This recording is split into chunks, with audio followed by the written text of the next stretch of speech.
ഗസയിൽ ദുരിതബാധിതരെ പട്ടിണിക്കിട്ട് കൊല്ലുന്ന സയനിസ്റ്റ് അതിക്രമത്തിനെതിരെ ബഹ്റൈനിൽ വേറിട്ട പ്രതിഷേധം. ഭക്ഷണം പാകം ചെയ്യുന്ന പാത്രങ്ങൾ ഉയർത്തിപ്പിടിച്ചും വായ മൂടിക്കെട്ടിയുമായിരുന്നു പ്രതിഷേധം.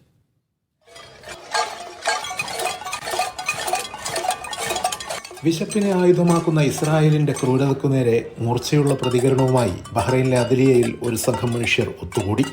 അവർ സംസാരിച്ചില്ല, ഭക്ഷണപാത്രങ്ങൾ കൊണ്ട് ശബ്ദമുണ്ടാക്കി. വനിതകളടക്കമുള്ളവർ വായ മൂടിക്കെട്ടി. പ്രതിഷേധിക്കുന്നതിനിടയിൽ അവരിൽ പലരും വിതുമ്പി തേങ്ങിക്കരഞ്ഞു.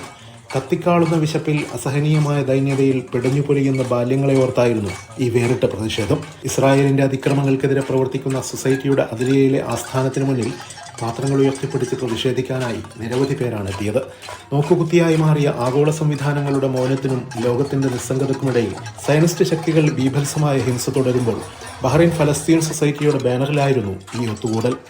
ഫലസ്തീൻ ജനതയെ പട്ടിണിക്കിട്ടു കൊല്ലുമ്പോൾ ഇടപെടാതെ നോക്കി നിൽക്കുന്നതിനെതിരെ കൂടിയായിരുന്നു വനിതകളടക്കമുള്ളവരുടെ പ്രതീകാത്മക രോഷം.